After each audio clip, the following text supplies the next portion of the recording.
Bien-aimés frères et sœurs, depuis depuis le mercredi passé, nous sommes en train de parler d'un thème très important qui est bien connaître les ruses du diable. Bien connaître les ruses du diable. Nous savons que le diable utilise des ruses et pour se rendre maître de nous et pour nous empêcher d'aller au ciel. Pour nous empêcher de faire la volonté de Dieu. Et Paul, dans son épître aux Éphésiens, nous fait connaître l'armée de l'ennemi et il nous a parlé des armes de Dieu. Il nous a demandé de nous revêtir de ces armes-là afin de pouvoir résister contre les ruses du diable. De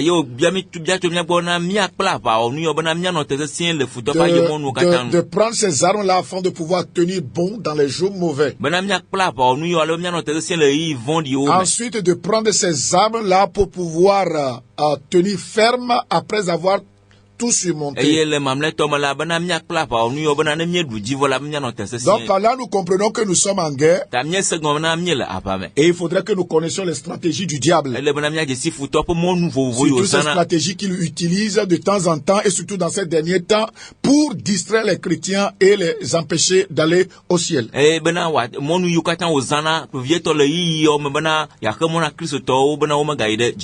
C'est quoi une ruse? C'est un procédé ingénieux utilisé pour avoir le dessus sur un ennemi. Alléluia. Amen. Un procédé ingénieux que le diable utilise pour avoir le dessus sur nous, pour nous empêcher d'aller au ciel, pour nous empêcher de plaire à Dieu, pour nous empêcher de vivre dans la volonté de Dieu. C'est un talent qu'a une personne à tromper autrui. Un talent qu'une personne a tromper une autre personne. Donc c'est ça les ruses. Donc nous voulons connaître les ruses que le diable utilise. Et je crois bien que c'est important pour nous tous parce que nous sommes sur le chemin du ciel. Et sur ce chemin, le diable envoie de temps en temps ces bataillons contre nous et utilise des stratégies, des ruses, quelque chose que si tu n'es pas vigilant, tu ne peux pas savoir que c'est un piège de l'ennemi.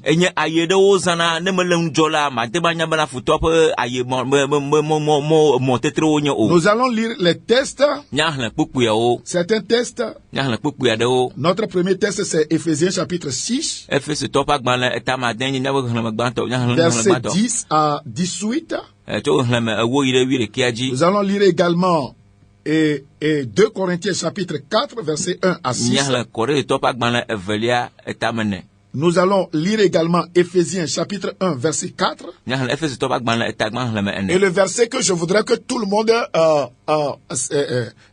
mémorise, c'est Romains chapitre 13 verset 13.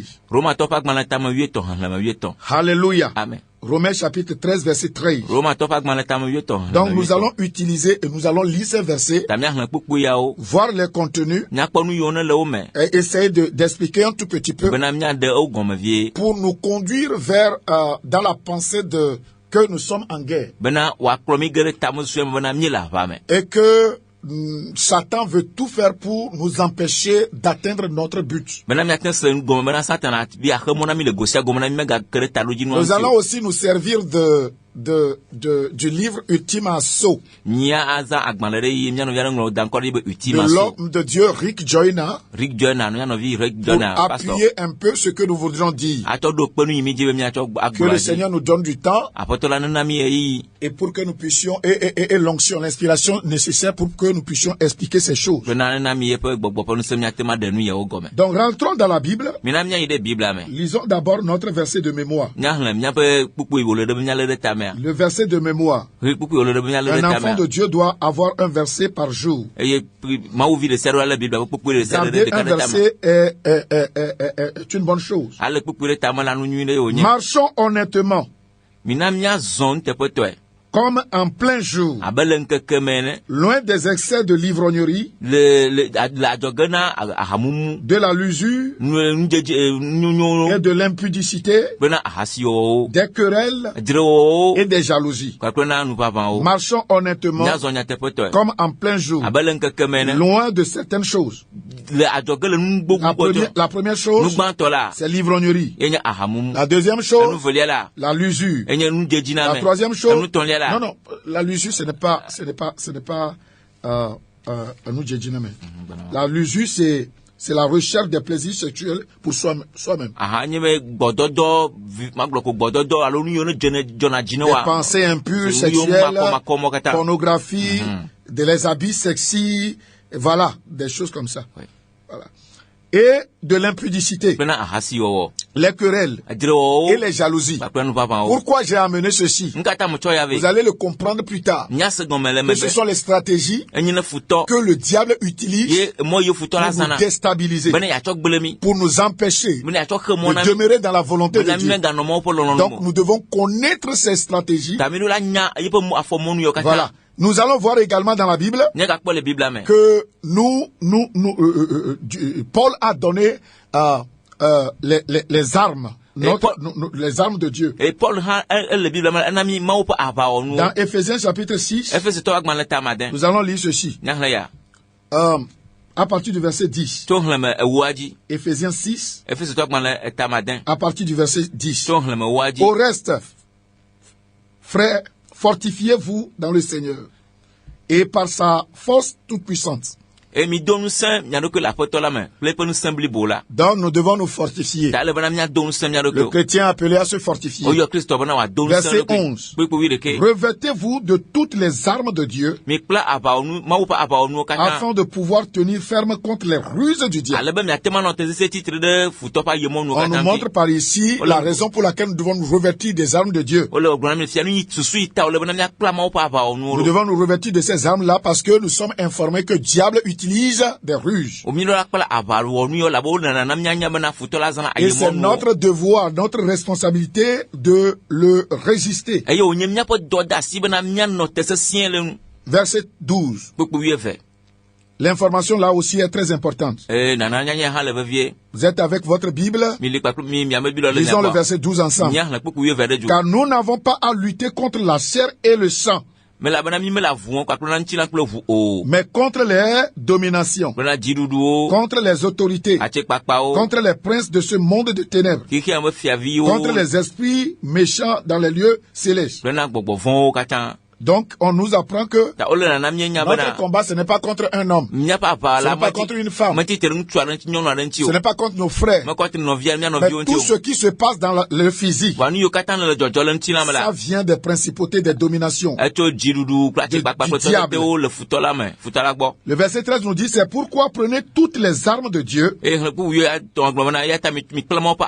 afin de pouvoir résister dans le mauvais jour. Une autre raison pour laquelle nous devons prendre les armes de Dieu. Nous devons être conscients qu'il y a les mauvais jours. Les jours de grandes tentations. Les jours où tu as des pensées impures. Le jour où le diable utilise toute son armée contre toi. Le jour où il y a des forces de l'enfer qui se lient contre toi. Donc tu as besoin dans ces jours-là d'utiliser les armes contre eux. Et ensuite, il dit, nous devons résister pour pouvoir résister dans les jours mauvais et tenir ferme après avoir tout surmonté. Hallelujah. Amen. Il dit, tenez donc ferme. Ayez à vos reins la vérité pour ceinture. Donc, il est en train de citer les armes. La vérité pour ceinture. Revêtez la cuirasse de la justice. Mettez pour chaussure à vos pieds le zèle que donne l'évangile. Prenez par-dessus tout cela le bouclier de la foi.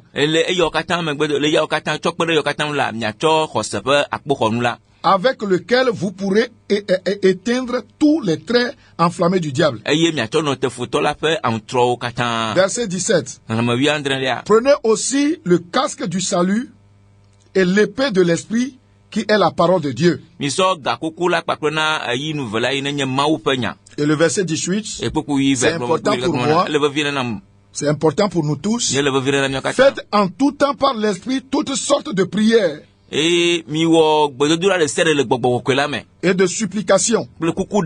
Veillez à cela avec une entière persévérance et priez pour tous les saints. Donc, après s'être revêtu de toutes ces armes de Dieu, vous devez utiliser la prière. Et la prière en tout temps. Par l'esprit.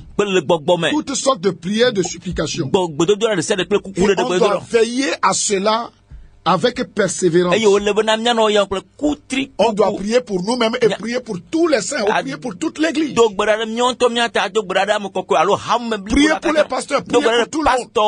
Tout cela parce que nous savons que nous sommes au milieu de grands combats. Et le diable utilise des ruses et des stratégies contre nous. Amen. Amen. Nous allons lire également le 2 Corinthiens. 2 Corinthiens chapitre 4.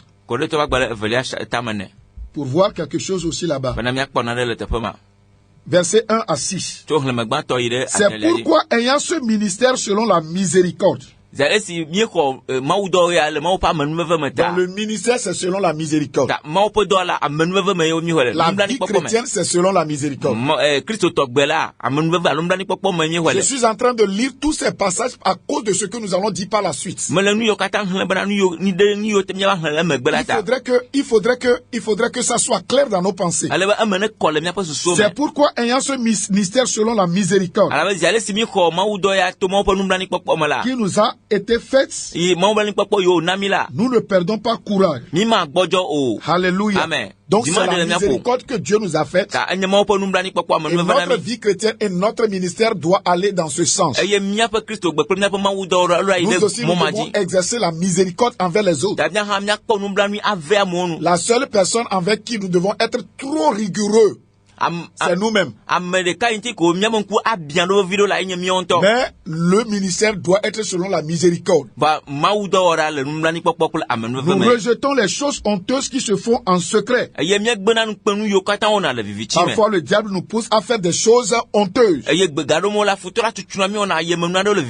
ministère, la vie chrétienne doit nous pousser à rejeter cela. Le chrétien doit rejeter les choses honteuses. Nous n'avons pas point une conduite astucieuse. Et nous n'altérons point la parole de Dieu. Alléluia. Amen. Mais en publiant la vérité, nous nous recommandons à toute conscience d'homme devant Dieu. Si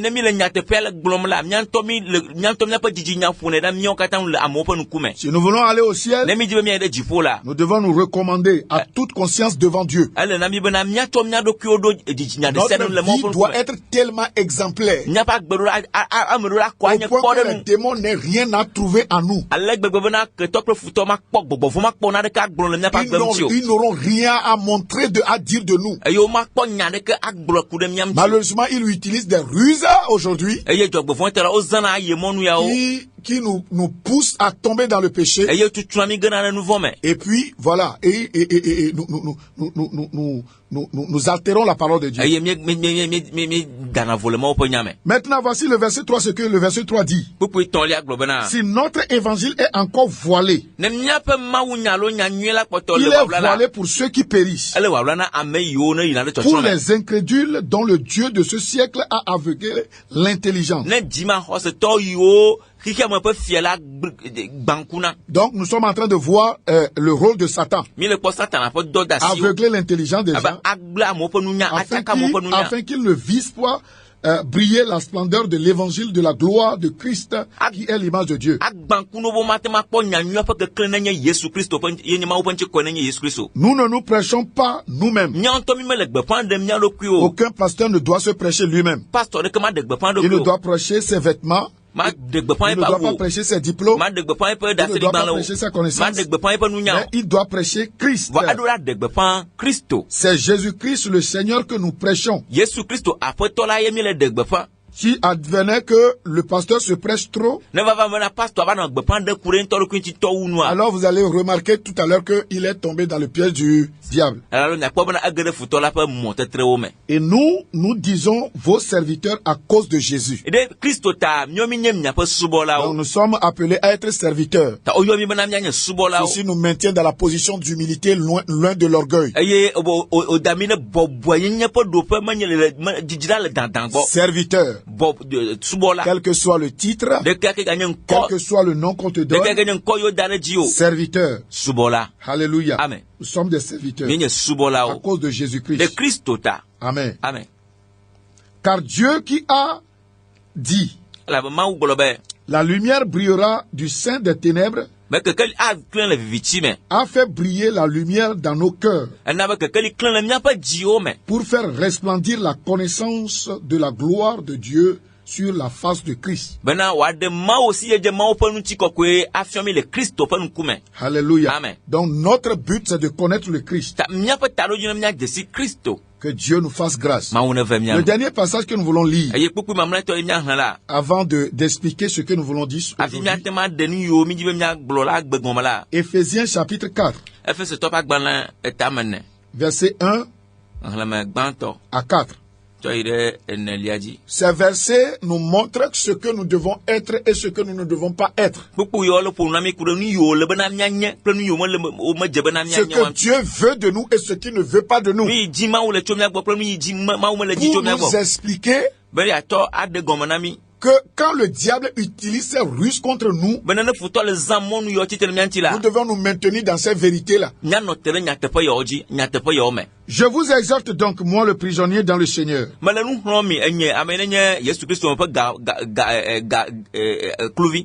à marcher d'une manière digne de la vocation qui vous a été adressée. Le rôle de Satan sera de tout faire pour que nous ne marchions pas selon la vocation qui nous a été adressé en Christ.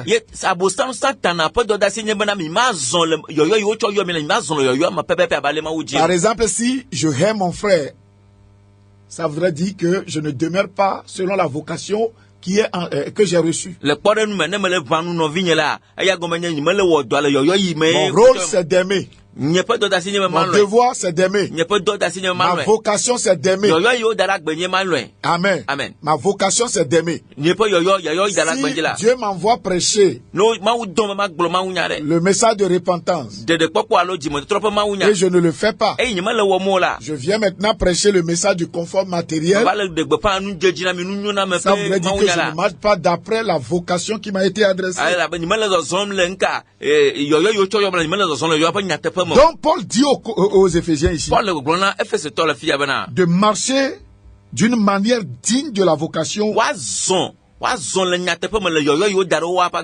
leur a été adressée, en toute humilité et douceur. Et douceur.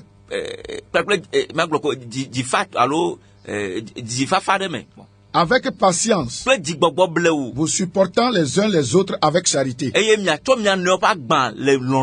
Tout chrétien est appelé à l'humilité, à être doux. Doux. Yeah. Avec patience. Notre appel, c'est la patience. Mais est-ce que nous faisons tout cela? Est-ce que notre vie chrétienne cultive ses valeurs? Vous supportant les uns les autres avec charité. Avec charité. Vous efforçant de conserver l'unité de l'esprit par le lien de la paix. Conserver l'unité de l'esprit par le lien de la paix. Donc les chrétiens sont appelés à être unis. Les familles chrétiennes sont appelées à être unies. L'église est appelée à l'unité. Le pasteur et sa congrégation doivent être dans l'unité. Alléluia. Amen. Donc voilà certaines vérités que nous devons garder en tête d'abord avant d'étudier les stratégies du diable. Alléluia. Amen. Nous avons deux catégories d'armées. L'armée de Dieu et l'armée de Satan. Selon tout ce que nous venons d'écrire. Quand vous lisez Apocalypse 12, la Bible dit qu'il y avait une guerre au ciel. Et cette guerre a opposé l'armée de Satan qui luttait contre le plan de Dieu, qui ne voulait pas que le plan de Dieu se réalise, qui veut tout détruire, et l'armée de Dieu qui a combattu Satan. C'est la même chose dans la vie du chrétien. Il y a deux armées. Et les chrétiens, normalement, sont dans le camp de Dieu. Donc, nous faisons face à l'ennemi. Alléluia. Amen. Et le rôle de l'armée de Dieu, c'est de sauver le monde par l'évangile, de contribuer à convoyer les rachetés vers le ciel. Et dans le livre d'Éphésiens que nous venons de lire, nous voyons les armes de cette armée de Dieu. Dans ces choses-là que nous venons de lire, nous avions vu la vérité. La première arme, c'est la vérité. Pas le mensonge. La vérité. La justice. Selon Dieu, bien sûr. Pas la justice de l'homme. La justice selon Dieu. Alléluia. Amen. La justice selon Dieu. Amen. Amen. Now, troisièmement, la foi. La foi est une arme puissante que Dieu donne à ses soldats. Le salut, la conscience du salut est une arme aussi. Et puis, la dernière arme, c'est l'épée, et qui est la parole de Dieu. Alléluia. Amen. Et la stratégie pour que ces armes-là soient toujours opérationnelles, c'est la prière incessante que nous avions lu dans le verset 18. Alléluia. Donc, la Bible nous recommande dans Éphésiens de nous revêtir de ces armes. Amen. Amen.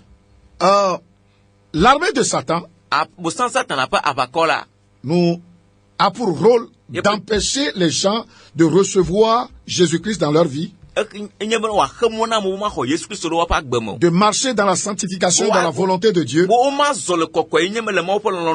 ou il les empêche de faire l'œuvre de Dieu ou de rendre le ministère. Et l'autre rôle de Satan, c'est de tout faire, c'est de combattre les chrétiens pour qu'ils n'aillent pas au ciel. Alléluia. Amen. C'est ce que nous venons de lire dans 2 Corinthiens chapitre 4 verset 1 à 6. Amen. Amen. Donc, il faudrait que nous connaissions les 4 grands généraux de Satan et leur stratégie de combat.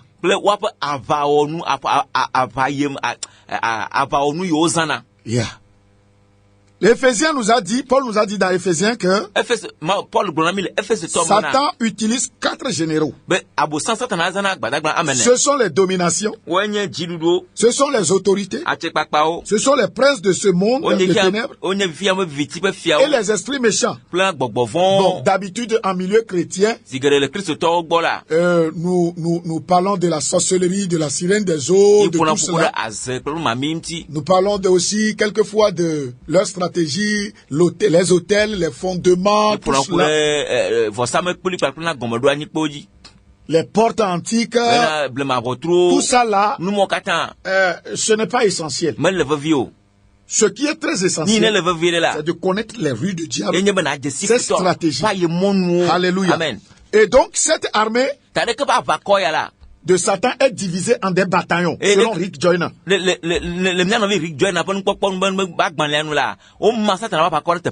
Et ces bataillons ont chacun sa bannière, sa propre bannière.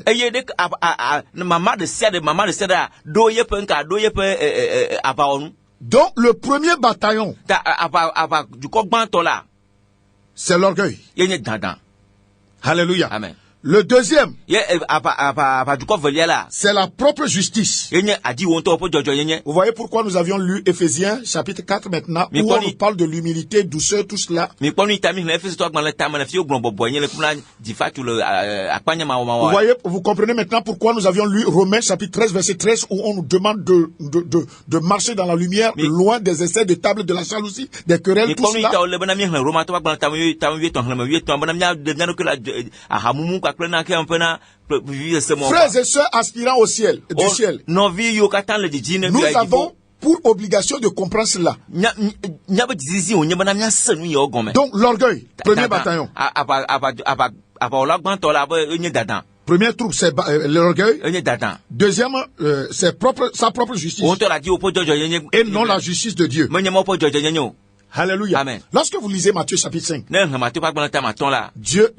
Jésus a établi là-bas, a révélé là-bas la justice du royaume de Dieu. Comment la vie du royaume de Dieu est. On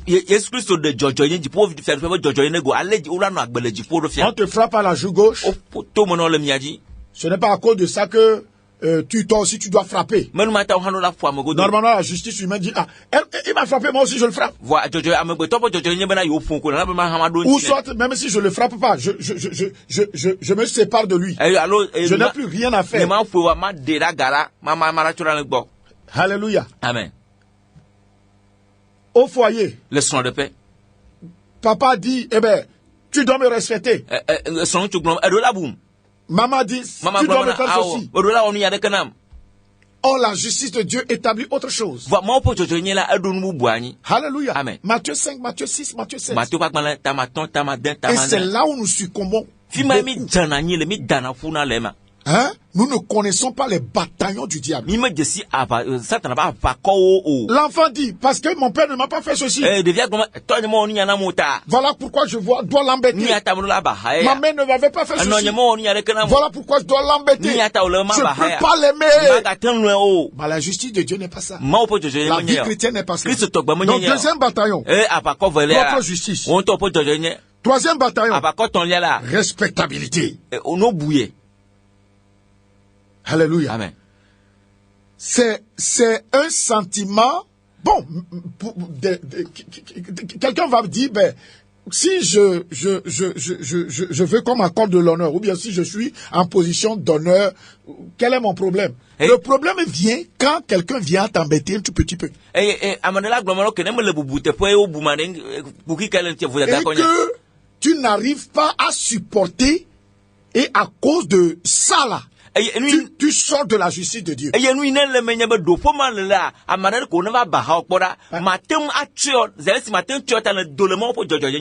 parce que on ne t'a pas donné l'honneur que tu mérites dans ta position. Pourquoi les gens ne sont pas levés quand je suis venu ici? Pourquoi ma femme, mon épouse ne m'a pas donné, voilà, elle doit me faire ça. Et parce qu'on ne t'a pas fait ça, l'œuvre de Dieu que tu dois faire, il dit, je ne fais plus. Dieu va me donner l'inspiration, nous allons expliquer ça. Parce que nous voyons ces choses-là partout et qui empêche maintenant l'évolution du royaume de Dieu, l'évolution dans la foi chrétienne, l'évolution dans le ministère. Je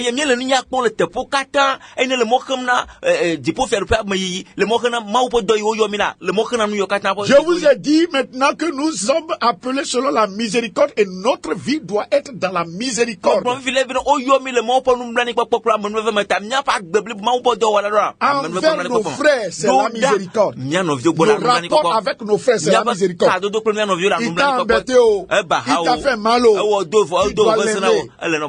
l'aider quand le moment vient. C'est ça la justice du royaume de Dieu. Mais peut-être que tu es trop collé à la responsabilité, à l'honorabilité. Les gens sont tellement accrochés à leur honneur que quand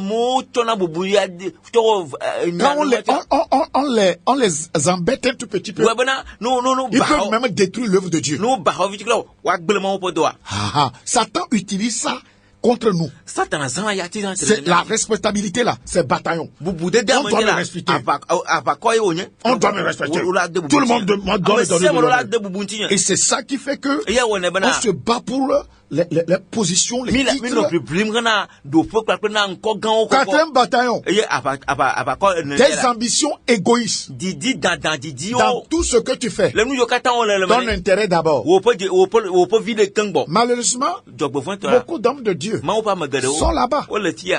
Nous sommes tous appelés à revoir nos vies, à connaître cette stratégie-là. Je crois que nous tous, hommes de Dieu, nous devons lire le livre de Rick Joyner. L'ultime assaut. Pendant que je prépare cet enseignement aujourd'hui, je me suis vu dans beaucoup de choses. Tu ne le sauras pas que c'est le diable qui est contre toi. Et que par ça tu empêches l'évolution du royaume de Dieu. Tout doit aller dans ton intérêt. Ton intérêt. Hein? Si ce n'est pas dans ton intérêt, c'est fini. Or la Bible dit quoi? La Bible dit que chacun de vous, au lieu de considérer ses propres intérêts, doit aussi considérer ceux des autres. Au lieu de considérer ton intérêt, pourquoi on ne m'a pas préparé la carte? Pourquoi on ne m'a pas fait ceci? Moi, je veux atteindre cette dimension. Moi, je veux ceci. Moi, je veux ceci. Et la justice de Dieu est oubliée. Donc, c'est une bataillon que le diable utilise. Cinquième bataillon. Jugement inique. Au lieu de pardonner, tu ne peux pas pardonner. On a qu'à le faire. On a qu'à le maltraiter. Hey, tu vas voir ça. Tu vas voir ça. Je te maudis même. Qu'il soit maudit. Faites-lui ça. Non. Si Jésus voulait le faire. Jésus ne fonctionne pas comme ça. Jésus ne fonctionne pas comme ça. Jugement inique.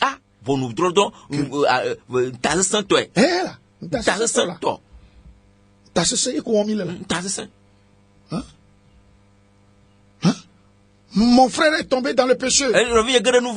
Oh! Nous ne sommes pas comme ça. Et on n'a qu'à le faire ça. Mais toi aussi tu insultes. La Bible dit que celui qui a un frère a une seule loi là. Ah frère, toutes les lois. Donc nous tous nous sommes pécheurs. Pourquoi Dieu va te révéler ça? Dieu te le révèle pour que tu intercèdes pour lui. Pour que tu l'aides. Pour que tu le conseilles. Pour que tu le portes dans ton cœur. Pas même pour divulguer ça. Si c'est pour divulguer dans le monde, Dieu ne le ferait pas. Et tu vas raconter ça. J'ai vu que il a fait ceci, il a fait cela. Que le Seigneur nous fasse grâce. Nous devons nous changer. Seigneur, aide-nous à changer aujourd'hui. Le dernier bataillon, la jalousie. Vous savez combien de fois la jalousie empêche l'évolution de l'œuvre de Dieu? Hein? Les frères sont dans l'église. Et le pasteur a utilisé l'autre. Il dit, c'est moi qui suis ici. Avant même lui. Pourquoi c'est lui qu'on doit utiliser? Jalousie. Pourquoi c'est le pasteur l'a appelé la sœur là? Pourquoi ce n'est pas moi? Pourquoi ce n'est pas moi? Et on fait tout pour dénigrer la sœur, dénigrer le frère, détruire et le ministère n'avance pas. Alléluia. Rick John a aussi parlé des armes de ces bataillons. Il a parlé des épées. Donc l'armée de Satan utilise les épées. Tout comme l'armée de Dieu a aussi l'épée. Le diable aussi a des épées. Et l'épée c'est l'intimidation. Intimidation. Il t'intimide. Il t'intimide. Beaucoup de fois, nous ne confessons pas nos péchés pour être guéris, hein, parce que nous avions peur. Le diable nous dit, si tu confesses ça, il va publier. Et il y a aussi des frères, quand tu leur confesses tes péchés, ils publient ça.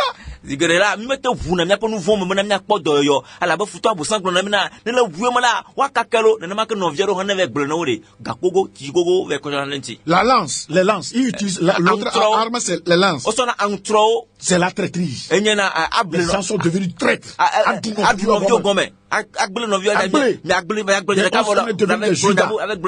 Des Judas. La traîtrise. Traîtrise. Tu connais le secret. Tu es dans l'église et tu fais partie du groupe des ouvriers par exemple. Le pasteur enseigne, il dit les secrets, il dit les choses. Tu pars. Tu vas vers les frères. Tu vas vers d'autres personnes. Et tu dis, quand on a été à la rencontre aujourd'hui, voilà ce qu'il a dit encore. Où on veut faire quelque chose. Un projet. Et tu dis, tu vas dire, moi je ne suis pas dedans. Il utilisait aussi les flèches. Les flèches sont les accusations, les médisances, les calomnies,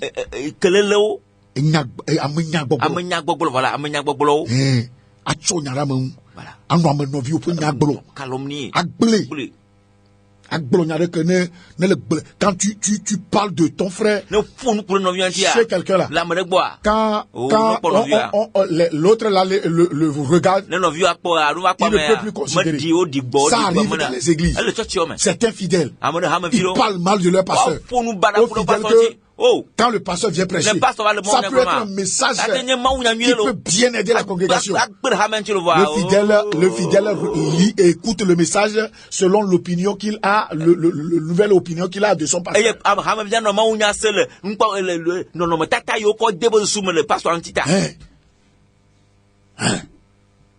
La calomnie, les critiques. Alléluia. Amen. Les critiques. Les critiques. Et dans son livre également, il a dit qu'il utilise aussi des éclaireurs, c'est-à-dire des petites troupes qui jouent le rôle de Jean-Baptiste. Eux, ils sont envoyés pour ouvrir la voie à l'assaut principal. Et ces éclaireurs sont quoi? Sont qui? C'est le rejet. On rejette le frère. On lui divise, on se sépare de lui. Deuxième chose, l'amertume. On t'a fait quelque chose, tu n'as jamais pu oublier. Et ce qui m'a étonné, c'est que Rick Joyner a dit que la plupart, les grands soldats de l'armée de Dieu, là, de Satan, c'est les chrétiens. C'est les chrétiens. Lisez le livre et vous allez voir. Nous avons obligation d'étudier les ruses du diable. À part l'amertume, il y a le refus de pardon. Le refus de pardonner. Oui, la personne t'a offensé. Mais notre vérité dit, pardon. Non, mais si c'est 7 fois, que ce soit 10 fois, pardon. Nous ne pouvons que pardonner. Alléluia. Amen. Mais le diable t'empêche de pardonner. Combien n'ont pas pu pardonner les offenses de leurs parents. Alléluia. Amen. Et l'autre Éclaireur, c'est l'usure. Les plaisirs sexuels. La recherche des plaisirs sexuels pour soi-même. Tu vois les films pornographiques, les images pornographiques. Et ici, je crois que nous devons en parler un peu. Cette stratégie, le diable l'utilise dans ces derniers temps. Les feuilletons. Quand vous voyez les défilés de mode Roland Gallo, quelque chose comme ça, je ne sais pas, défilé de, c'est ça qu'on appelle Roland Gallo. Défilé de monde, les femmes qui s'habillent n'importe comment. C'est pour faire quoi? C'est pour injecter la l'usure. Et dans l'église, regardez comment même les mamans pasteurs s'habillent, les femmes qui sont pasteurs s'habillent. Ça dit sans pudeur. On laisse sa poitrine apparaître. C'est comme si c'est ce qui est légal maintenant. On laisse son dos n'importe. L'habillement, ce n'est pas de l'extravagance. La femme doit s'habiller comme cela convient au sein. La chevelure bizarre, des choses pour s'embellir de façon extra, dans le but juste de séduire. Ce qui est abondant aujourd'hui. Nous y reviendrons. Alléluia. Amen. La stratégie de Satan, c'est de créer la division à tous les niveaux des relations existantes. Alléluia. Amen. Vous voyez pourquoi Paul dit que nous devons tout faire pour conserver l'unité de l'esprit. Créer la division entre mari et femme, entre enfants et parents, entre même les enfants, entre pasteurs et assemblées, entre les églises. Donc, la ruse de Satan, c'est de créer la division. Nous voulons nous arrêter ici. Tout simplement pour vous dire, nous devons travailler pour que la division ne soit pas là. Dans nos assemblées, dans nos familles, dans n'importe quelle, dans nos relations. Ça nous affaiblit. Ça nous affaiblit. Les divisions nous affaiblissent. Que le Seigneur nous fasse grâce. La seule prière que nous pouvons faire aujourd'hui, après la prière du salut, Seigneur, la stratégie du diable, c'est la division. Au nom de Jésus, au nom de Jésus, je ne veux plus être dans son armée. Mon église ne sera plus dans son armée. Je rejette le rejet, l'amertume, le manque de pardon, l'usure. Je sors de cela. Je sors des divisions. Je sors de la calomnie. Je sors des accusations. Je sors de l'esprit de traîtrise. Je sors de l'intimidation de la peur. Alléluia. Amen. Nous sortons au nom de Jésus. Nous sortons de cet esprit au nom de Jésus. Pour que le règne de Dieu s'établisse. Et que l'œuvre de Dieu avance. Frères et sœurs, réfléchissez, méditez un peu. Comment le diable attaque ta famille? N'est-ce pas par la division? N'est-ce pas par le rejet? Comment le diable t'empêche de faire l'œuvre de Dieu et de marcher dans la volonté de Dieu? Ce n'est pas par les l'usure. Nous y reviendrons. Alléluia. Amen. Comment le diable empêche l'église d'aller au ciel? Ce n'est pas en causant la division. Paul nous dit, conservons l'unité de l'esprit. Que la grâce du Seigneur soit avec toi. Que sa fidélité soit avec vous. Que Dieu guérisse vos maisons. Que Dieu guérisse chaque église. Au nom de Jésus-Christ. Amen, amen.